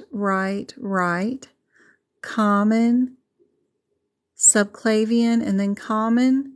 So then I would get rid of B because that leaves me D that says in the I word and then the common carotid, and then one of them's internal or external carotid is the only differences I need to look for. Are we internal or external? And that's all we got to look up. So if we go to our Appendix L, and we know we're in an artery,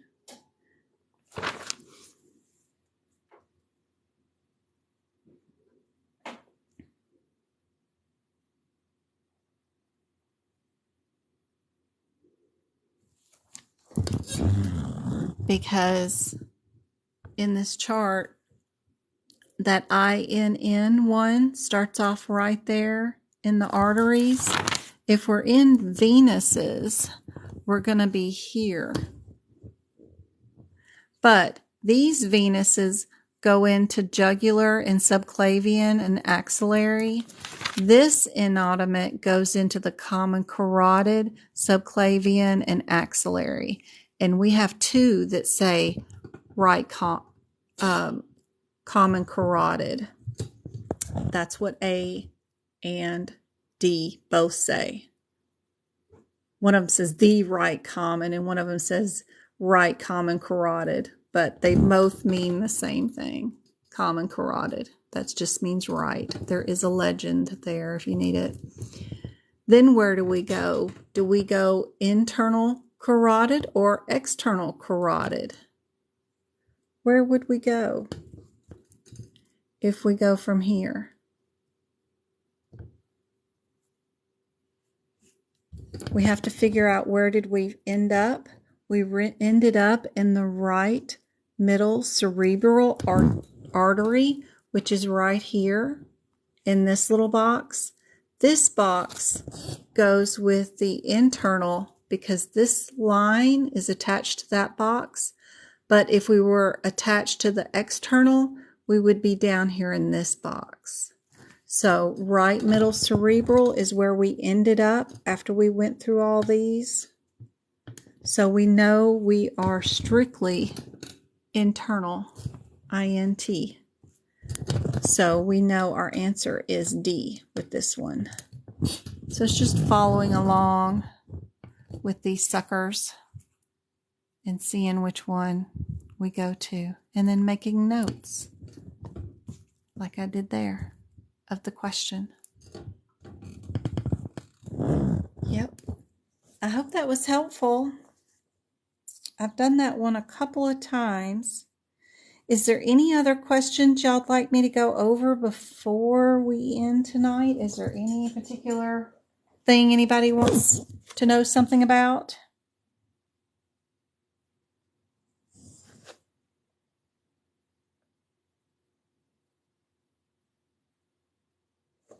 I had an anatomy question, but I don't have it like typed out yet. If someone has epigastric pain, where's the pain located? Lower right quad, right upper quad, lower central, upper central. Oop. I hate it when it types for me.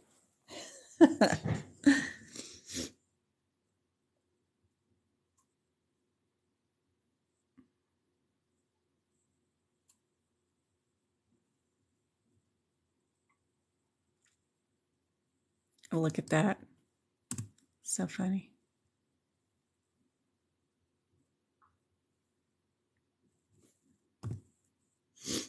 But yeah, it's upper central.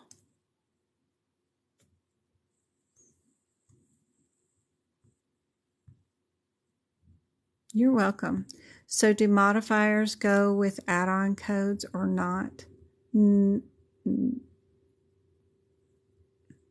Not the 50 and 51. You can use them if you're needed to, like which toe you did or which finger you did, which eyelid, upper eyelid, lower eyelid. You can use modifiers. There's just the 51 doesn't.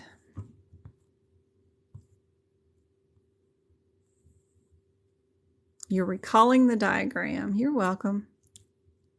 Thank you for the mic. That is cool. Oops, does the anesthesiology codes always have modifiers beside the physical status modifiers? Not for all the CPC exam questions, not at all. Not at all. Sometimes they'll use them only if they are one of the reasons why they're asking the questions. They forget about them most of the time, honestly. If you have not moved the anesthesia modifiers to the anesthesia section out of your HitPix book, that's a huge thing. There's a bunch of them from like AA to QX or something. I don't know, but there's like 9 of them. You need to move those out of the HitPix book and move them to the CPT book. Yep, epi means above. Let's see.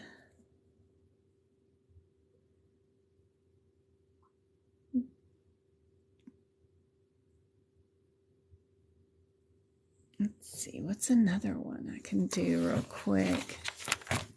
I know usually those anatomy ones that you think are super easy are the ones that they usually get wrong.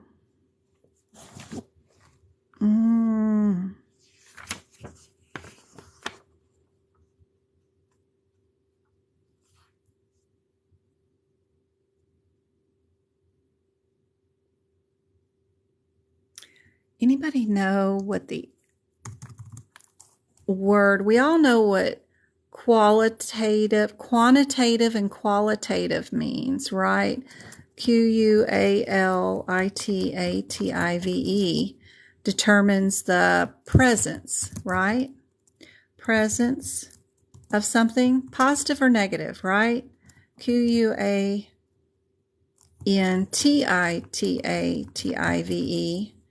is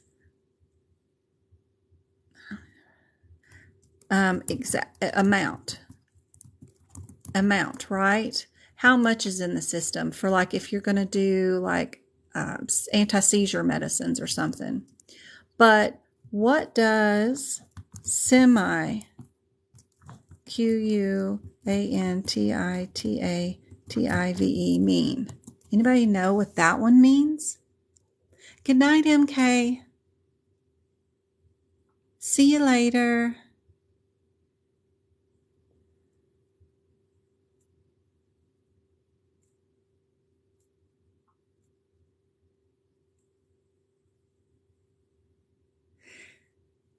It does range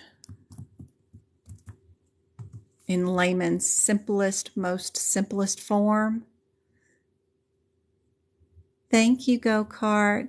Yes, I will not be doing lives Monday, Wednesday, or Friday next week.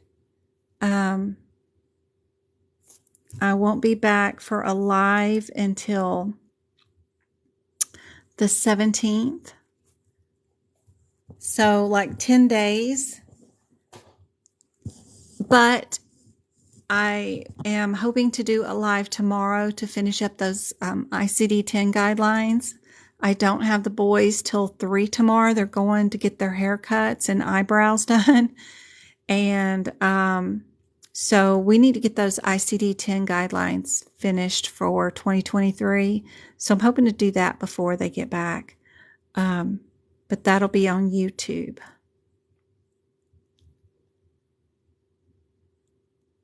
Good. Be lurking.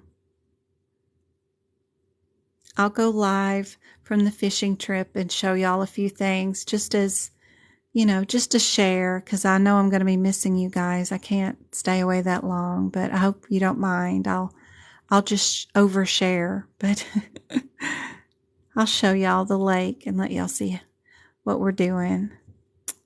But I hope everybody that's taking their exam tomorrow has the best time and has me in their little thoughts and does so well tomorrow for sure.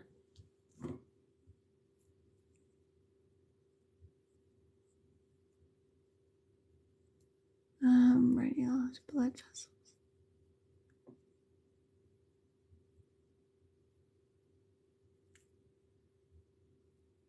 Let's see, which one of these? Let me see if I can get my mouse to work. One more. This is sort of like a radiology question. Angio, Aveno, AORTO, and a VASO. So they're all graphies. Each one of these are graphies. Angiographies, venographies, arteriographies, and a vascography. Which one does image of blood vessels with contrast?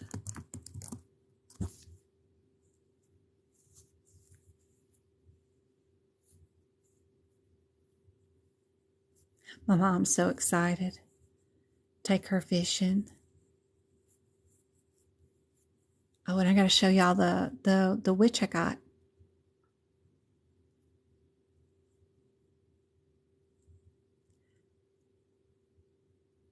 TikTok mom's got it.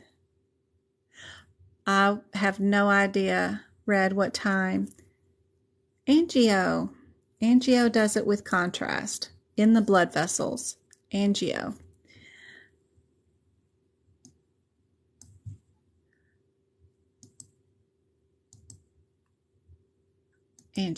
Is the right one for that one. All right, let me show y'all my $40 thing I got from Amazon today. She's pretty awesome. There's my Star Wars guide, but this is her. She's staring at me eye to eye. Yes, she's will censor. You turn her on and she can tell who walks up, and she shakes and rattles and screams and rolls, and she's got a really pretty purple gown and black cape, and she stands 5 foot tall. She's looking at me in my eyes. Say hello. I have her pointed down so she'll look at the little 3-foot kids and try to grab at them, because she's got little hands here and she'll try to grab them. So yeah, she's pretty cool. That was $40 on Amazon. She's just on a big stand, and she moves and cackles and all kinds of stuff, but it looks good. Yeah, I think it'll hold up pretty well. Some of her fingers are probably not the best quality, but like they missed a few painting areas, but that's okay. She's a little scaly. But other than that, she looks great. She comes with a witch's broom. Yeah, she'd scare the heck out of me if I was little bitty. Yep. She seems like she wants a hug. I know, she does. She seems like she wants a big old hug. Yeah, the eyes are very scary. She did good. Big old pointy hat. Yep. But she's on Amazon for $40 if anybody wants one shipped to them. They're pretty cool. But that's all. All right, guys. I'm going to get off here for a few minutes. I'll probably be back on YouTube to do some ICD-10 guidelines for 2023. I just have to go put the sheets and blankets back on the bed because I washed all those today. So I'll go fix that. Go to sleep, MK. You've been working hard all day. Me and you started out our day together tutoring. So I will see you guys later. I'm not leaving till Sunday, so I will try to get back to everybody's messages before I do leave.